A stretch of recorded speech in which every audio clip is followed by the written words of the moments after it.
Are we live? Can you hear me and see me? Oh, hang on. Oh, phew. Oh, I thought it was just me then. I could only see my name. Hello, everyone on YouTube and Instagram.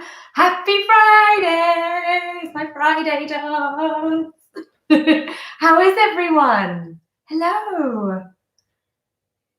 Oh, we've got Mummy and Eva joining us today. Hello, Michaela and Eve. Hello. Looking lovely. I've gone yellow today. Melody, do you like my yellow? I don't think I've worn this yet. But the sun's out again. I was feeling sunny. Who else is joining us today? Oh, apparently I'm on YouTube on the big telly. Oh, you have to send me a photo afterwards. How's it? You got my TV on your TV? How does that work? Hello, Leah and Ari, good morning. Hello, thank you for joining. Oh, I'm seeing lots of lovely faces and names. Hello. Welcome back to Story Corner in the big pink chair. And we made it to Fabulous Friday. So thank you so much. It's been so fun doing a few extra bonus Story Corner days. And my granny and granddad have been watching. And my niece Sophia's been watching. And then all you lovely lot that joined as well. So hello, happy 1st of May. Yes, it's the 1st of May. We did it. April's been and gone. And I heard from all your mums and dads, they've all been telling me how good you've been, because I know it's really different at the moment and could be a little bit scary because we'd like to be at school, or maybe we don't want to be at school, but maybe, we want to go out a bit more and play with our friends. And that's pretty tricky at the moment, but I heard you've been really good. So thumbs up, well done. I'm really, really impressed. Oh, we've got Erin and Alfie joining us today. Good morning. Hello, Alexa's here. Oh, YouTube, you can hear and see me. Oh, and we've got Elliot and Seb, her little brother. Brilliant. Well, I told you today you could pick the stories. So I put them on Instagram side by side, and it was really close. But the 3 that won, so hopefully you wrote them, was Winnie the Witch, the Gingerbread Man, and the Pirate's Treasure. Arr! So yeah, so 3 really good. They were all good books. So any that you picked were going to be good. So yeah, so mums and dads, go and make your cups of tea. Girls and boys, if you all want to go and get comfy, and if anyone has any of these 3 books, go and grab them now, and then you can have a read along with me. Does that sound good? Brilliant. Right, Fabulous Friday. Let's go. Cheers, everyone. Oh, hello, Jan. Nice to see you. Thanks for joining. Oh, my daddy's watching again as well. He says, morning number 2. He always calls me number 2. My sister's number 1. I'm number 2. I'm assuming my niece must be number 3. Is that right, Dad? Hello, Alex. You've just joined us. Theo Harrison, I think I just saw your name. Hang on a minute. Oh, I think we've got a birthday. So our son's birthday on the 11th. Oh, lovely. Maybe we'll do a little bit of birthdays later. Right, team. Shall we start with our Pirate's Treasure? I think so. All right. This is a good one. Look at the front. Oh, I love this book. All right, mateys, let's go on a pirate adventure. Ship ahoy, shipmate, cried Captain Bluebelly. We've got treasure to steal. The crew of the Rotten Rose leaped into action, and within minutes they were skimming across the ocean towards their target. Captain Bluebelly fired a cannon shot in front of the other ship's bow, and the rest of the pirates pulled out their cutlasses. The Rotten Rose drew alongside the other ship, and the pirates were just about to board when there was an almighty crash. All of the pirates, even Captain Bluebelly, were knocked to the deck. What was that? Cried Bluebelly as he scrambled to his feet. First Mate Barnacle rushed to the side of the ship and looked down at the water. Oops, he cried. We've crashed into the rock. There's a huge hole in our side and we're taking on water. Oh, it looks like we're going to sink if we don't get to dry land soon. There they all are. There's the crash. Ready about, heave ho, bellowed Captain Bluebelly. And the Rotten Rose did a quick turnaround and raced towards the nearest desert island. As they fled, they heard a loud shot and a cannonball ripped through their mainsail. The other ship had suddenly got brave when they'd realised that the pirates were retreating. Bluebelly swung around and shook his fist. "Today's your lucky day," he said. "But next time we run into you, you won't be so lucky." As they drifted towards land, another pirate ship appeared on the horizon. "Look," laughed his captain, "there's Captain Bluebelly and his cowardly crew running away from a bunch of softies. Perhaps we should call him Captain Yellowbelly from now. Ha ha ha." He and his crew laughed so loud that the pirates on the Rotten Rose heard them and knew they were being laughed at. Oh, they're pointing as well. That's not very kind. The Rotten Rose just managed to make it to the desert island before the sail collapsed and water started to seep through the decking. Captain Bluebelly and Sam the shipwright quickly surveyed the damage. "It don't look good, Captain," sighed Sam. "There's plenty of trees on the island for wood, but we're going to need nails, rope, tar, cloth. Oh, it's going to cost a fair bit too. How much money have we got in that kitty?" Captain Bluebelly turned a huge treasure chest upside down and gave it a good shake. The only thing that fell out was a rather angry spider. Not a lot," replied Bluebelly. "It doesn't look like we'll be able to get the Rotten Rose back to sea." "Oh, as if that's not bad enough, it looks like we're the laughing stock of the pirate world now." Sam would have liked to tell his captain that he was wrong, but at that very moment, a group of pirate ships were moored just offshore, roaring with laughter at the Rotten Rose and its crew. Oh, they're in a bit of trouble, aren't they? Captain Bluebelly called a ship's meeting on the deck. "Listen here, shipmates, we got to make some cash and fast. We could board anyone got any ideas?" "We could board a ship and see some loot," said One-Eyed Jack. The Rotten Rose ain't sailing anywhere," replied the captain. "We could enter a sailing race and win some gold," said Simple Sid. "I told you the Rotten Rose can't sail," said Captain Bluebelly, while the rest of the crew scratched their heads and suggested more and more outlandish ideas. Titch, the cabin boy, leaned over the side and fished out a bottle he'd seen floating by. There was something inside. Titch uncorked it and pulled out a sheet of paper. Look at this," he cried, rushing to the captain's side. "Oh, I think we know what that is." I think we do.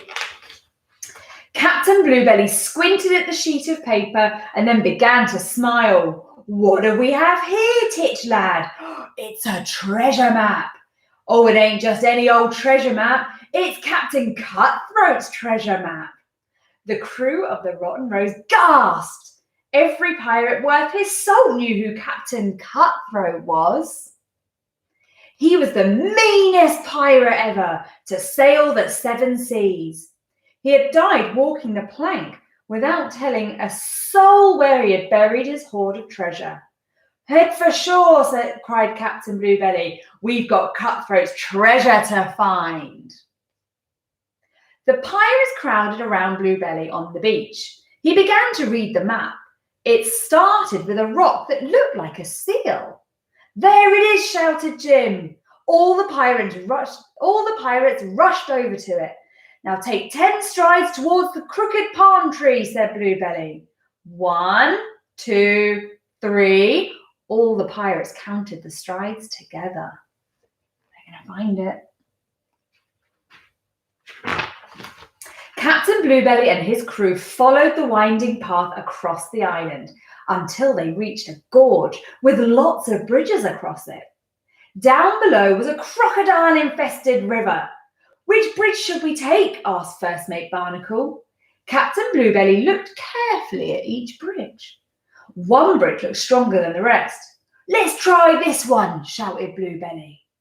One by one, the pirates raced across the rope bridge. Captain Bluebelly was the last to go. He had almost made it to the other side when he heard the rope snap and found himself dangling over the gorge. Sharp-toothed Crocodile circled below him, but there was no way his crew was going to allow him to become crocodile food.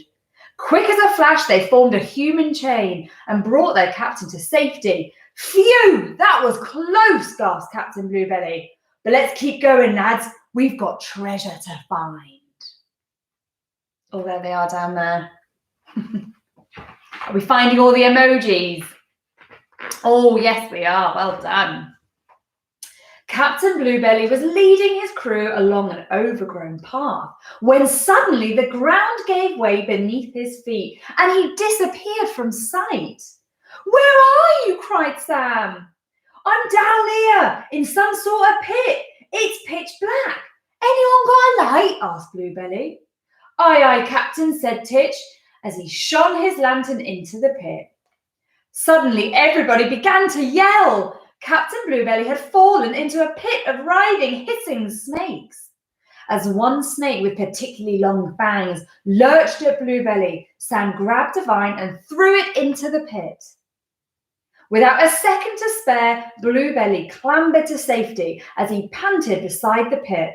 His eyes caught sight of the cross palm trees that marked the spot where Cutthroat's treasure was buried. All those snakes. Quickly, the pirates pulled out the shovels they had brought with them and began to dig. Suddenly, Titch's shovel hit something hard. It was Captain Cutthroat's treasure chest. The crew of the Rotten Rose cheered as they heaved the chest out of the ground. They all gathered around as Captain Bluebelly opened the lid. Inside, there was more gold and jewels than they'd ever seen. Wow, gasped Captain Bluebelly. There's enough treasure here for all of us to give up pirating and take up a life on dry land. What do you all think, lads? The crew of the Rotten Rose thought for a few moments and then all shook their heads. Nah, said First Mate Barnacle. We're all pirates through and through. Now let's get that ship fixed and put a stop to those other pirates laughing at us. That is a lot of gold. While Shipwright Sam and a team of willing helpers got to work sawing down trees to repair the Rotten Rose's hull, Captain Bluebelly and Titch rowed to the next island to buy the other supplies they needed. They had so much money that while they were ashore, Captain Bluebelly and Titch decided to buy a new outfit for each pirate. The captain was particularly pleased with his new feather hat. Back on the desert island, there was much banging and sawing, patching and painting, and before long the Rotten Rose was shipshape once more. In fact, she looked so smart that Captain Bluebelly decided to rename her. I rename you the Royal Rose, he cried as he smashed a bottle over her bow and helped her push out to sea. Oh, it is very pretty. Captain Bluebelly and his crew no longer boarded ships to fight crew and steal their gold. Instead, they sailed the oceans in search of buried treasure. Once they found it, they would board other ships and divide the treasure among the poorest sailors.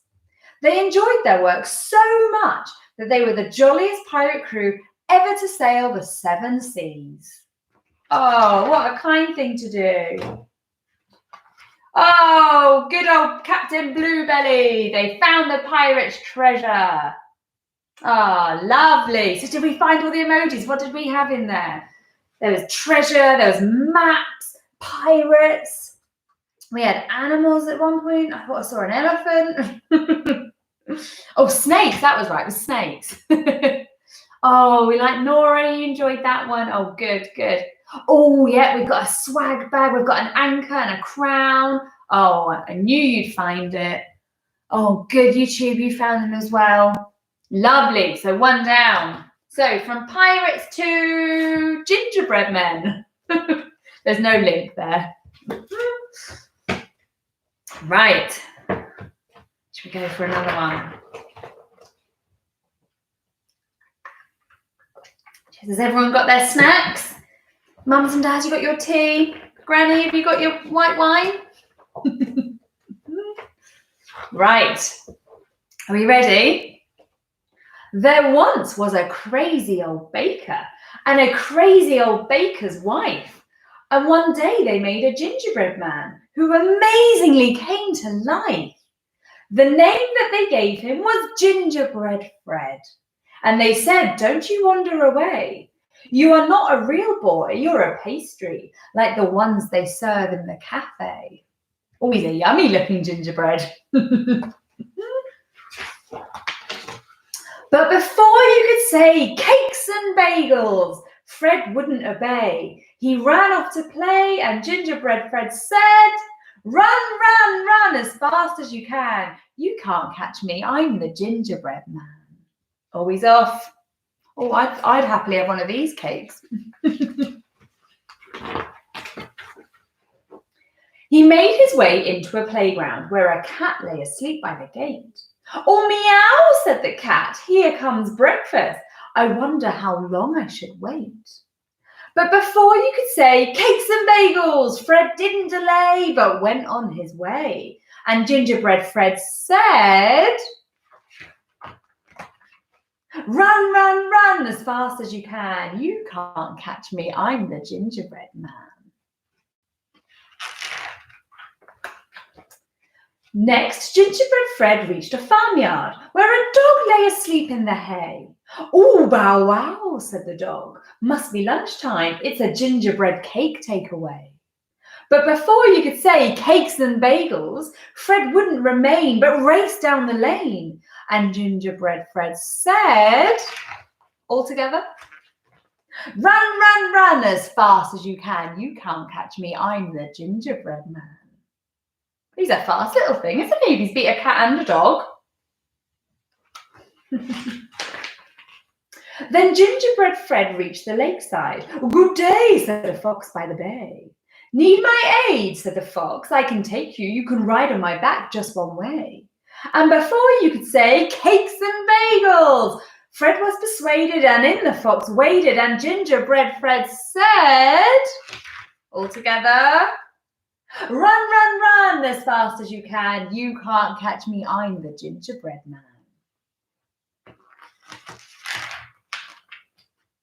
The fox said, may I make a suggestion? And they made their way over the bay.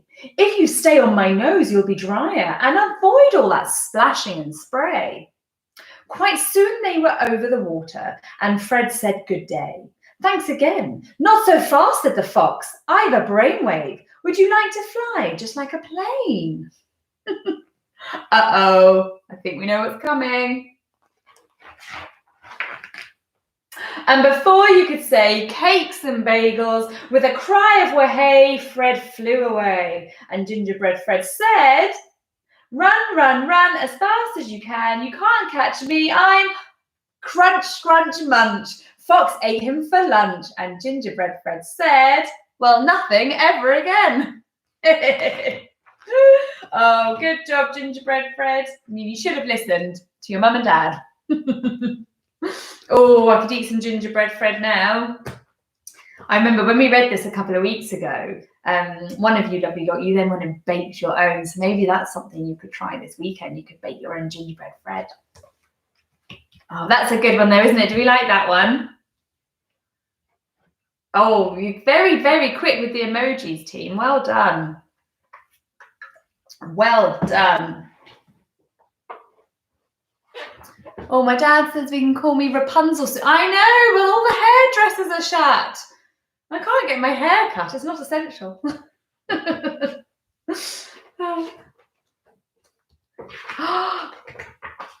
Wow, Harrison and Theo are baking space biscuits.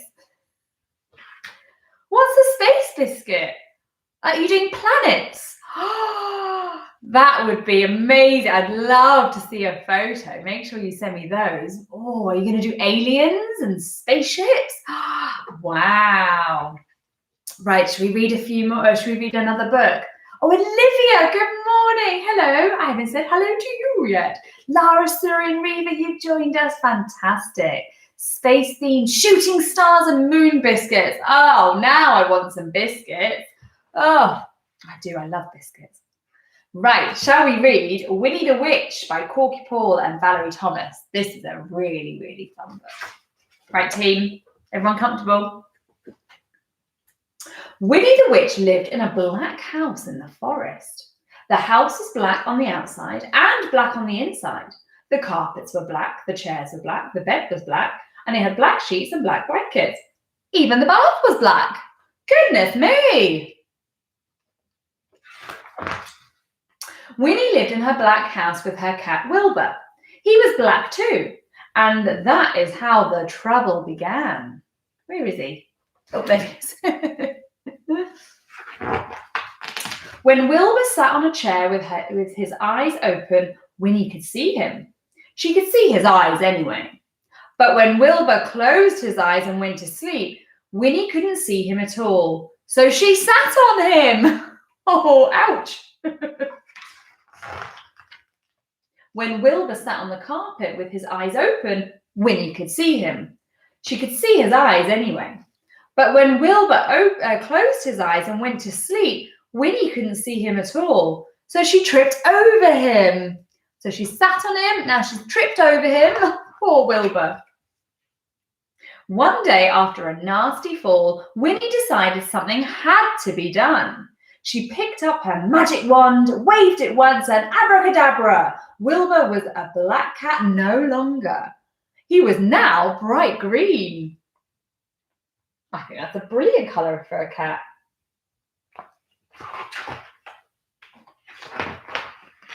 Now when Wilbur slept on a chair, Winnie could see him. When Wilbur slept on the floor, Winnie could see him. And she could see him when he slept on the bed.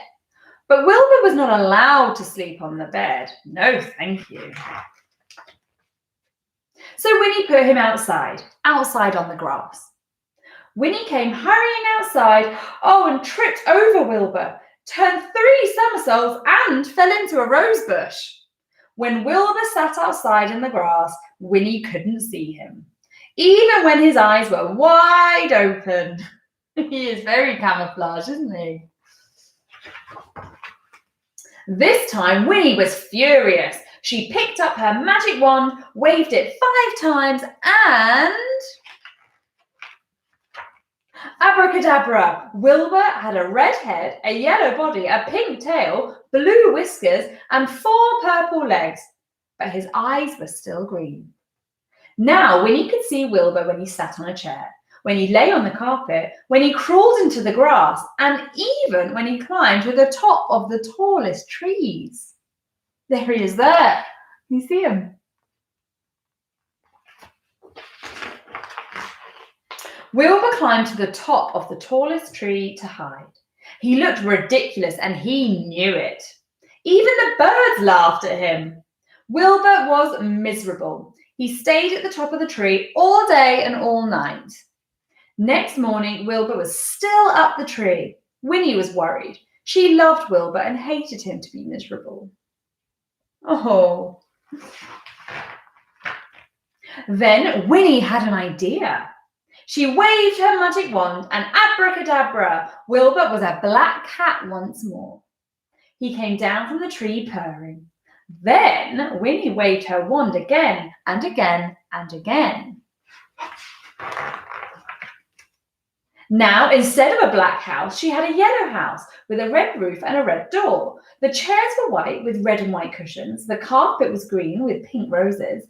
The bed was blue with pink and white sheets and pink blankets. The bath was a gleaming white. And now Winnie can see Wilbur no matter wherever he sits. Oh, can you spot him? There. Oh, good job, Winnie the Witch. Love it. That's a much nicer house when it's all colourful, isn't it? Much better. We like that one. Good job. Right. So we had one more request. And I thought if you guys want me to do, hang on, where did I put it? 3 of you messaged me separately saying, please, and I didn't put them in the options, but 3 of you asked for Wonky Donkey. Would you like Wonky Donkey for the last story corner today? Do we want it? Is it a thumbs up for Wonky Donkey? Oh, good, Olivia, you liked Winnie the Witch. Oh, good. All right, shall we do this funny one? Because I think my granny would like this one. I don't think she's watched this one yet. Okay, we've got a thumbs up, we've got a yay. Oh, good, right. So it's not just me that thinks this is the best book ever. Brilliant. I was walking down the road and I saw a donkey hee-haw, and he only had 3 legs. He was a wonky donkey. I can't do the Scottish accent. I was walking down the road and I saw a donkey hee-haw. He only had 3 legs and 1 eye. He was a winky wonky donkey. You wink. I was walking down the road and I saw a donkey hee-haw. He only had 3 legs, 1 eye, and he liked to listen to country music. He was a honky tonky winky wonky donkey. I was walking down the road and I saw a donkey hee-haw. He only had 3 legs, 1 eye. He liked to listen to country music and he was quite tall and slim. He was a lanky honky tonky winky wonky donkey. I was walking down the road and I saw a donkey hee-haw. He only had 3 legs, 1 eye. He liked to listen to country music. He was quite tall and slim. And he smelled really, really bad. He was a stinky, dinky, lanky, honky, tonky, winky, wonky donkey. I was walking down the road and I saw a donkey hee-haw. He only had 3 legs, 1 eye. He liked to listen to country music. He was quite tall and slim. He smelled really, really bad. And that morning he got up early and hadn't had any coffee. He was a cranky, stinky, dinky, lanky, honky, tonky, winky, wonky donkey. I was walking down the road and I saw a donkey hee-haw. He only had 3 legs, 1 eye. He liked to listen to country music. He was quite tall and slim. He smelled really, really bad. And that morning he got up early and hadn't had any coffee. And he was always getting up to mischief. He was a hanky-panky, cranky, stinky, dinky, lanky, lonky, honky, tonky, winky, wonky donkey. Oh, it's getting tricky. It's getting tricky. I was walking down the road and I saw a donkey hee-haw. He only had 3 legs, 1 eye. He liked to listen to country music. He was quite tall and slim. He smelled really, really bad. That morning, he got up early and hadn't had any coffee. He was always getting up to mischief, but he was quite good looking. Really? He was a spunky, hanky-panky, cranky, stinky, dinky, lanky, honky, tonky, winky, wonky donkey. Well, he does have a lovely bow tie. I was walking down the road and I saw a donkey. Hee-haw! That is the best book ever. I love it. Thank you. Thanks for asking for that one again. Between that and the Gruffalo, I think we've read those ones the most.